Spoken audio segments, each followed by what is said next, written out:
दोस्तों कहते हैं ढेर सारे बर्तन अगर एक ही जगह पर रखे जाएं तो वो आपस में टकराएंगे भी और आवाजें भी होंगी। ठीक इसी तरह भारत में कुल 28 राज्य हैं और 8 केंद्र शासित प्रदेश हैं, तो उनके भी बीच में कभी कभी कोई विवाद हो ही जाता है। जैसे कि कभी उनके बीच वाटर शेयरिंग को लेकर तो कभी उनके बाउंड्रीज को लेकर। इसमें कुछ डिस्प्यूट हैं, असम मिजोरम सीमा विवाद, हरियाणा हिमाचल का विवाद, महाराष्ट्र और कर्नाटक का विवाद और भी दूसरे कई इंटरस्टेट डिस्प्यूट हैं। जी हाँ, इस तरह से अगर दो राज्यों के बीच कोई डिस्प्यूट होता है तो सेंट्रल गवर्नमेंट या सुप्रीम कोर्ट बीच में आकर उस डिस्प्यूट को रिजॉल्व कर देते हैं। ऐसे ही एक बड़ा border dispute north east India के दो राज्यों असम और अरुणाचल प्रदेश के बीच चल रहा है। इन दोनों राज्यों के बीच जो सीमा विवाद है वह कोई नया नहीं है। यह विवाद देखा जाए तो आजादी से भी पहले का है। इसे अभी हम आगे डिटेल में जानेंगे, लेकिन अच्छी खबर दोस्तों ये है कि दोनों राज्यों के बीच यह लंबा विवाद अब समाप्त हो गया है, क्योंकि भारत के गृह मंत्री अमित शाह इसे लेकर दिल्ली में 20 अप्रैल 2023 को एक MOU यानी कि एक समझौते पर साइन कर चुके हैं। इस MOU पर दोनों राज्यों के मुख्यमंत्री ने भी हस्ताक्षर किए,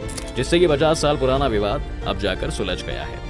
खैर, क्या हुआ इस पूरे समझौते में और क्या था असम का अरुणाचल प्रदेश के साथ सीमा विवाद, जानेंगे सब कुछ इस वीडियो में पूरे विस्तार से। दोस्तों, अरुणाचल प्रदेश और असम नॉर्थ ईस्ट इंडिया के दो पड़ोसी राज्य हैं। अरुणाचल प्रदेश की बात करें तो यह देश के बिल्कुल ईस्टर्न रीजन में है, यानी कि मैप के सबसे लास्ट में।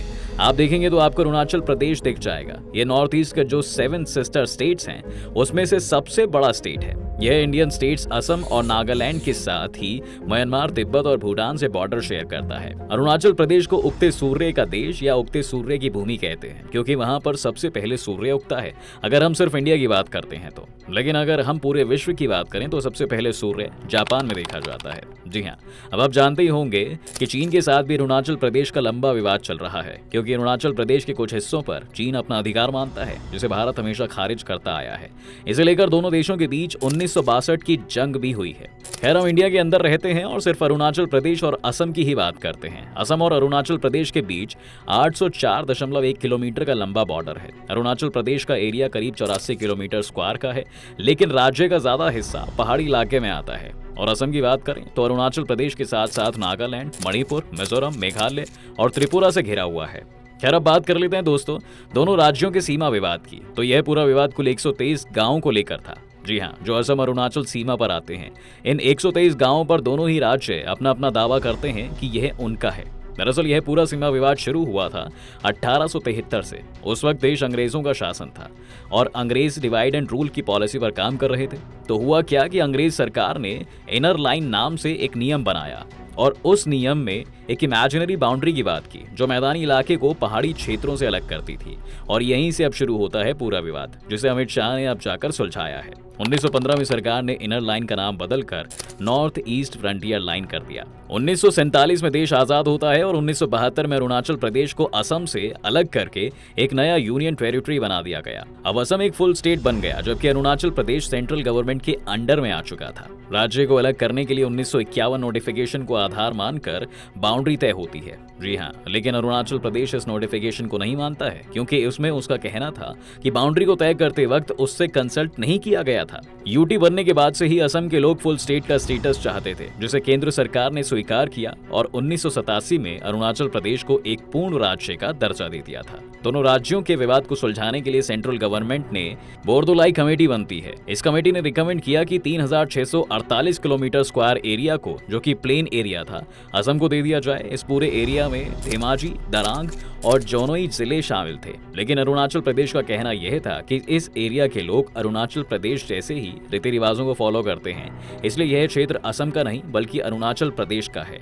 और इन तीनों जिलों को लेकर अरुणाचल प्रदेश का कहना यह भी है कि अहोम शासन और अंग्रेजी हुकूमत में भी ये एरियाज अरुणाचल प्रदेश के ही साथ रखे गए थे। अहोम राजा भी इस क्षेत्र में वही नियम लगाते थे दोस्तों, जो पहाड़ी एरियाज में था। तो इस हिसाब से अरुणाचल प्रदेश का दावा धेमाजी, दरांग और जौनोई का इलाका उसकी टेरिटरी में आता है, कोई गलत नहीं था।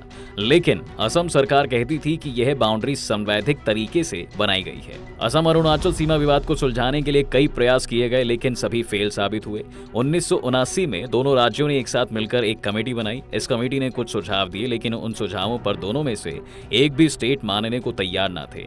तो इस तरह से यह प्रयास भी फेल हो गया। 1983 में अरुणाचल प्रदेश की सरकार ने असम से 956 स्क्वायर किलोमीटर की जमीन लौटाने के लिए कहा, लेकिन इस पर असम की सरकार ने कुछ भी रिस्पॉन्ड नहीं किया और 1989 में अरुणाचल प्रदेश अपनी डिमांड को लेकर थोड़ा सॉफ्ट पड़ा और असम की गवर्नमेंट से बोला कि उसे पूरा हिस्सा नहीं तो सिर्फ उसका थोड़ा सा हिस्सा दे दिया जाए। अरुणाचल प्रदेश की बार की डिमांड के बाद असम सरकार उस साल सुप्रीम कोर्ट चली जाती है और उस कोर्ट से रिक्वेस्ट करती है कि अब वही इस झगड़े को सुलझाए। असम के इस कदम से अरुणाचल की सरकार और भी नाराज हो जाती है। 2007 में इस मसले को समाप्त करने के लिए तरुण चटर्जी कमेटी बनाई जाती है, जिसके सामने अरुणाचल प्रदेश की डिमांड बढ़ जाती है। अब वह 956 स्क्वायर किलोमीटर की बजाय 1119.2 स्क्वायर किलोमीटर की डिमांड करती है। ऐसा कहा जाता है दोस्तों कि इस कमेटी ने अरुणाचल प्रदेश के लगभग 70 से 80% डिमांड को मान लिया था, लेकिन असम की सरकार ने इस कमेटी के सुझावों को नहीं माना और 2009 में इसे एक तरफा बताते हुए पूरी तरह से खारिज कर दिया गया। दोस्तों, अब आपको इन दोनों राज्यों के सीमा विवाद को लेकर जो क्लैशेस हुए हैं अब तक, उसके बारे में भी बता देते हैं। 1992 में अरुणाचल प्रदेश ने असम पर आरोप लगाया कि असम के लोग उसकी टेरिटरी में घर, सड़क, मार्केट और पुलिस स्टेशन जैसे इंफ्रास्ट्रक्चर को डेवलप कर रहे हैं, जबकि असम की सरकार आरोप लगाती है कि अरुणाचल की सरकार असम के जंगलों पर इलीगल रूप से अपना कब्जा जमा रही है, जिसके बाद असम सरकार उन पर पुलिस कार्रवाई भी करती थी। इसके बाद इसे भी लेकर दोनों राज्यों के लोगों के बीच क्लैशेस हुए। 2005 से 2014 के बीच में दोनों राज्यों के बीच कई बार हिंसक झड़पें हुई। असम के बोडो ट्राइब और अरुणाचल प्रदेश के याजिश ट्राइब इसे लेकर अक्सर ही आमने सामने रहे हैं। लगभग 50 सालों से चला आ रहा यह विवाद आखिरकार मोदी सरकार के लगातार प्रयासों के बाद समाप्त हो गया है। 20 अप्रैल 2023 की तारीख दोनों ही राज्यों के लिए ऐतिहासिक रही। इस दिन भारत सरकार में गृह मंत्री अमित शाह की उपस्थिति में असम के मुख्यमंत्री हेमंत बिस्वा शर्मा और अरुणाचल प्रदेश के मुख्यमंत्री पेमा खांडू ने एक समझौते पर हस्ताक्षर किए। यह समझौता राजधानी दिल्ली में हुआ। अमित शाह ने इस समझौते पर कहा कि जो काम आजादी के बाद ही हो जाना चाहिए था उसे 50 साल लग गए, लेकिन उन्हें खुशी भी है कि यह लंबा विवाद उनके कार्यकाल में समाप्त हुआ है। विवादित 123 गांवों में से 71 पर विवाद पूरी तरह से समाप्त कर दिया गया है। इसमें अरुणाचल प्रदेश के एक गाँव को असम में शामिल किया गया, जबकि असम के 60 गाँवों को अरुणाचल प्रदेश को दे दिया गया और 10 गाँव जो पहले असम में थे वो आगे भी असम में ही रहेंगे। बाकी बचते हैं 49 गांव, जिसमें से 3 गांव के लोगों को विस्थापित किया जाएगा, क्योंकि वहां पर एयरफोर्स की एक्टिविटी होती रहती है, जबकि 49 गांव के सीमा का निर्धारण अगले कुछ समय में कर दिया जाएगा, जो सभी को माननी होगी। तो इस तरह से असम और अरुणाचल सीमा विवाद पूरी तरह से खत्म हो गया दोस्तों। यह एक बहुत बड़ी उपलब्धि उन दोनों राज्यों के साथ साथ देश के लिए भी है। इसके साथ ही उन्होंने नॉर्थ ईस्ट के राज्यों में AFSPA कानून के कम होते दायरे पर भी अपनी खुशी व्यक्त की है। दोस्तों, AFSPA कानून केंद्र सरकार का बहुत ही खतरनाक कानून है।